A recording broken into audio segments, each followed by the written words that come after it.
പാസ്പോർട്ടിന് അപേക്ഷിച്ചിട്ടുണ്ടോ? ഇങ്ങനെയൊരു മെസ്സേജ് വരാം. ലിങ്കിൽ ക്ലിക്ക് ചെയ്യരുത്. മുന്നറിയിപ്പുമായി പോലീസ്.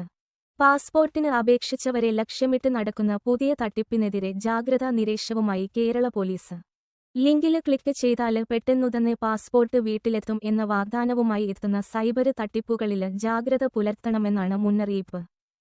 തൃശൂര് സിറ്റി പോലീസ് ഫേസ്ബുക്കിലൂടെയാണ് മുന്നറിയിപ്പ് നൽകുന്നത്. ഫേസ്ബുക്ക് കുറിപ്പിന്റെ പൂർണ്ണരൂപം. നിങ്ങള് പാസ്പോർട്ടിന് അപേക്ഷിച്ചിട്ടുണ്ടോ? ഉണ്ടെങ്കില് നിങ്ങളെ ഇരയാക്കുന്നതിനായി സൈബര് ഫ്രോഡുകള് പലരീതിയിലും ശ്രമിച്ചെന്നിരിക്കാം. ഈ ലിങ്കില് ക്ലിക്ക് ചെയ്താല് പെട്ടെന്നുതന്നെ പാസ്പോർട്ട് വീട്ടിലെത്തിയിരിക്കും എന്ന വാഗ്ദാനവുമായാണ് സൈബര് ഫ്രോഡുകള് ലിങ്ക് സഹിതമുള്ള മെസ്സേജ് അയക്കുന്നത്. പാസ്പോർട്ടുമായി ബന്ധപ്പെട്ട ഏതൊരു പ്രവർത്തനത്തിനും ഔദ്യോഗിക പാസ്പോർട്ട് ഓഫീസുമായി ബന്ധപ്പെടുക.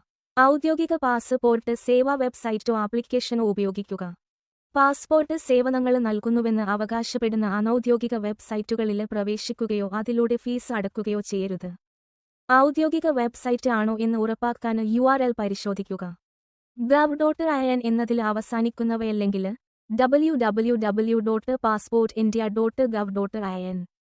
വ്യാജ വെബ്സൈറ്റുകള് കണ്ടെത്തുകയാണെങ്കില് സഞ്ചാരസാധി എന്ന സൈറ്റിലോ ബന്ധപ്പെട്ട ഉദ്യോഗസ്ഥരെയോ അറിയിക്കുക. സൈബര് ഫ്രോഡുകളുടെ തട്ടിപ്പിന് ഇരയായി സാമ്പത്തിക നഷ്ടം സംഭവിച്ചാല് ഉടൻ തന്നെ 1930 എന്ന നമ്പരില് റിപ്പോർട്ട് ചെയ്യുക. അല്ലെങ്കിൽ എമർജൻസി നമ്പറായ 112 വിളിക്കുക.